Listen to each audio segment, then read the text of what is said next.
నమస్కారం, welcome to I dream. ధర్మ మార్గం విత్ విజిత కార్యక్రమానికి స్వాగతం. ప్రస్తుతం మనతో పాటు ఉన్నారు ప్రముఖ జ్యోతిష్య పండితులు ఆచార్య సంకేత శర్మ గారు. ఇప్పుడు వారితో మాట్లాడి మరిన్ని విషయాలు తెలుసుకునే ప్రయత్నం చేద్దాం. నమస్కారం అండి. శివార్పణ. నమస్కారం. సంక్రాంతి రాబోతోంది. సంక్రాంతి అనగానే మనం మిగతా పండగల్లా ఒక రోజు అలా కాకుండా ఇది 3 రోజులుగా జరుపుకునే పండుగ. కానీ ఇది ప్రాంతాన్ని బట్టి జరుపుకుంటూ ఉంటారు. కొన్ని ప్రాంతాల్లో 3 రోజులు ప్రత్యేకంగానే జరుపుకుంటారు, కొన్ని ప్రాంతాల్లో మొదటి 2 రోజులు మాత్రమే జరుపుకుంటారు, కొన్ని ప్రాంతాల్లో 1 రోజుగా జరుపుకుంటారు. ఇలా రకరకాలుగా చూస్తూ ఉంటాం. మళ్ళీ చేసుకునే విధానంలో కూడా ప్రాంతాన్ని బట్టి ఒక్కొక్కరు ఒక్కో రకంగా వాళ్ళ ఇష్టానుసారంగా వాళ్ళ పెద్దవాళ్ళు ఎలా అయితే అనుసరించారో వాళ్ళని అనుసరించి వీళ్ళు జరుపుకోవడం ఇలా చూస్తుంటారు. సంక్రాంతి అనగానే కొన్ని ప్రాంతాల్లో కీడు పండగ అని చెప్పి అన్ని రకాల పనులు చేయకూడదు అని చెప్పి, సంక్రాంతికి ముందర శుభకార్యాలు ప్రయాణాలు ఇలాంటివి ఉండకూడదని చెప్పి రకరకాలుగా చెప్తూ ఉంటారు. అసలు నిజంగా ఏంటి సంక్రాంతి యొక్క వెనకాల ఉన్న ఆంతర్యం ఏంటండి? మన హిందువులు ఆచరించేటువంటి పండుగలలో అతి ముఖ్యమైనటువంటిది సంక్రాంతి. మీరు వేరే ఏ పండుగలు తీసుకున్నా చాంద్రమానం ప్రకారంగా తిథులను బట్టి నిర్ణయిస్తారు. ఉదాహరణకు చెప్పాలంటే శ్రీరామ నవమి అంటాం. అంటే నవమి తిథి రోజు చైత్రమాసంలో శుక్లపక్షంలో వచ్చేటువంటి నవమి తిథి రోజు చేసేటువంటి పండుగ. బలిపాడ్యమి అంటాం. అంటే ఈ పండుగలు ఏవైనా అసలు దీపావళి ఉందనుకోండి, అమావాస్యలు జరిపేటువంటిది. ఇవన్నీ కూడా తిథులను అనుసరించి చేసేటువంటి పండుగలు. కానీ ముఖ్యంగా సంక్రాంతి వచ్చేసి సూర్యుని యొక్క గమనాన్ని బట్టి ఆధారం చేసుకొని నిర్ణయించేటువంటి పండుగ. మనం చూస్తుంటాం ప్రతిసారి జనవరి 14 వస్తుంటుంది. ఎందుకు అది? మిగతా పండుగల్లో చాలా మార్పులు వస్తుంటాయి. మనకి 12 సంక్రాంతులు ఉంటాయండి. 12 రాశులు కదా. 12 రాశుల్లో సూర్యుడు గమనం చేస్తుంటాడు. అంటే ప్రతి నెలలో ఒక సంక్రాంతి ఉంటుంది. సూర్య సంక్రమణం చెందిన మరి ఇప్పుడు ఈ 12 ఉండగా ఈ మిగతా 11 మనం విశేషంగా జరుపుకోము ఎందుకని? ఇదే ప్రత్యేకంగా ఎందుకు జరుపుకుంటాం? మంచి ప్రశ్న అది. మనము కాలగమనాన్ని చూస్తే యుగాలు, సంవత్సరాలు, ఆయనాలు, ఋతువులు, మాసాలు, అట్లాగే పక్షములు, అట్లాగే తిథులు, జాములు, యామాలు, ఇట్లాగా మనము కాల విభజన చేస్తుంటాం. దీంట్లో మన సంవత్సర కాలాన్ని తీసుకుంటే సూర్యుడు 12 రాశుల్లో సంచారం చేసేటువంటి సమయాన్ని మనము ఒక సంవత్సర కాలంగా తీసుకుంటాం. ఒక సంవత్సరాన్ని విభజన చేసినప్పుడు ఉత్తరాయణము, దక్షిణాయనము అంటుంటాం. అంటే సూర్య గమనాన్ని ఆధారం చేసుకునేటువంటి పండుగ ఇది. సంక్రాంతుల్లో 12 సంక్రాంతులు ఉంటాయి, కానీ ముఖ్యంగా చూసేది మకర సంక్రమణం. అందరు గుర్తొచ్చేది ఏంటంటే 12 సంక్రాంతుల్లో 11 సంక్రాంతులు గుర్తుకు రావు. సంక్రాంతిగానే జనవరిలో వచ్చేటువంటి మకర సంక్రాంతిని గుర్తొస్తుంది. అంటే ఈ మకర సంక్రాంతి రోజున ఉత్తరాయణ పుణ్యకాలం ప్రారంభమవుతుంది. ఎప్పటి నుంచి? మకరం, కుంభం, మీనం, మేషం, వృషభం, మిథునం. 6 మాసాల కాలం అయితే మకరంలోకి వచ్చినప్పటి నుంచి 6 మాసాల కాలం అయితే ఉంటుందో ఆ సంచార కాలాన్ని ఉత్తరాయణ పుణ్యకాలము అంటాం. ఆ తర్వాత కర్కాటక ప్రవేశం అప్పటి నుంచి కర్కాటకం, సింహం, కన్య, తుల, వృశ్చికం, ధనస్సు. ధనస్సు రాశిలో సూర్య సంచారం చేసినటువంటి 6 మాసాలు దక్షిణాయన కాలము అంటాం. దక్షిణాయన కాలం అంతా కూడా అనుష్ఠానాలకి, జపాలకి, సాధనలకు చెప్పబడితే ఆధ్యాత్మికంగా ఉత్తరాయణ పుణ్యకాలానికి చాలా విశేషమైనటువంటి ప్రాధాన్యత ఉంది. ఉత్తరాయణంలో దేవతా ప్రతిష్టలు, శుభకార్యాలు చేసుకోవడానికి అనుకూలమైనటువంటి సమయం. అందున మనం చూస్తే భారతదేశం అనాది కాలం నుంచి వ్యవసాయ ఆధారితమైనటువంటి సాంప్రదాయం కలిగినటువంటి దేశం కనుక ఈ పంటలన్నీ కూడా ఇప్పుడే చేతికొచ్చేటువంటి సమయం. ఆషాఢ మాసంలో అప్పుడు వ్యవసాయ పనులు ప్రారంభం చేస్తే ఇప్పుడు పుష్కలంగా అప్పుడు వేసినటువంటి పంటల ధాన్యం అంతా కూడా ఇంటికి చేరుకునేటువంటి సమయం. ఎప్పుడైతే ఇంటికి పంట ధాన్యం వస్తుందో అంటే ధాన్యలక్ష్మి అంటుంటాం. ఆ ఇల్లంతా కూడా వైభవంగా కలసంతరించుకొని ఉంటుంది. కనుక ఈ సంక్రాంతికి అంత ప్రాధాన్యత ఇవ్వబడింది. ఈ సంక్రాంతిని ముఖ్యంగా 3 రోజులు జరుపుకుంటుంటాం. భోగి ఎందుకు అంటే భోగాన్ని అనుభవించేది. కష్టపడ్డాము, ద్రవ్యమంతా మన ఇంటికి చేరుకుంది, పంట పాడి పశువు అంతా కూడా సమృద్ధిగా ఉంది. మనం మాట వింటుంటాం, పశువుకి తింటే బలం, మనిషికి ఉంటే బలం అని. ఆ ధాన్యం అంతా కూడా చూసి రైతు మురిసిపోతుంటాడు, ఇంత ధాన్యం ఇంటికి చేరింది అని చెప్పి కనుల పండగగా ఉంటుంది. అదే సమయంలో పిలిచి తాంబూలాలు ఇవ్వడం, దానం ఇవ్వడం మన సనాతన సాంప్రదాయం గొప్ప విషయం ఏంటంటే దానం చేస్తుంటాం మనం. సో మనకు వచ్చిన దాంట్లో వాయినాలని, నోములని, రకరకాలుగా పేర్లతో దానం మనకు కలిగింది, కాస్త దానం చేస్తుంటాం. విశేషంగా సంక్రాంతికి దానాలు ఇవ్వాలంటారా? అవును. ఎట్లాగో పాడి ధాన్యం అంతా కూడా ఇంట్లో విశేషంగా ఉంటుంది. నోముల రూపంలో పండు ఫలాలంతా కూడా దానం చేస్తుంటాం.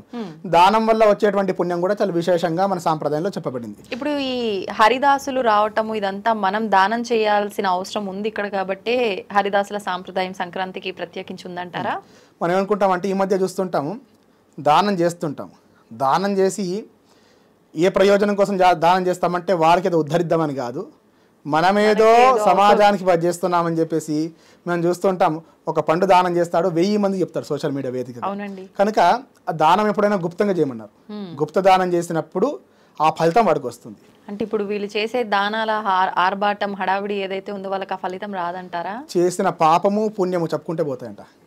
చేసిన పాపము అంతే, పుణ్యము అంతే.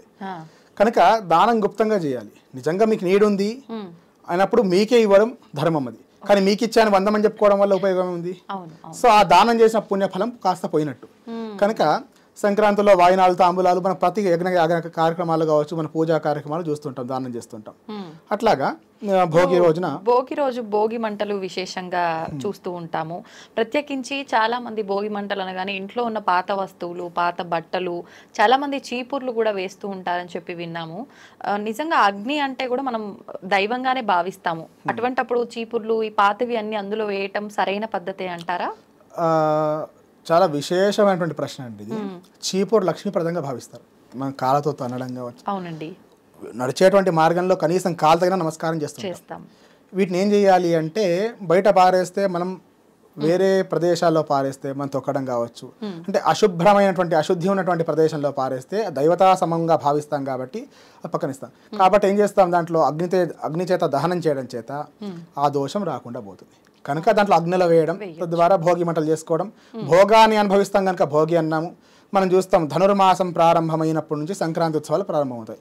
ఒక నెల ముందు సరిగ్గా, అంటే ధనస్సు రాశిలో సూర్య సంక్రమణం ప్రారంభమైనప్పటి నుంచి మకర రాశిలో వచ్చే సంక్రమణం అయ్యే వరకు ఈ 30 రోజుల కాలం అంతా కూడా ప్రతిరోజు వైష్ణవాలయాల్లో విశేషంగా ఉత్సవాలు జరుగుతుంటాయి. శుభకార్యాలు చేయరు కదా ఈ సంక్రాంతి సమయంలో, ప్రాంతాన్ని బట్టి అన్నారు.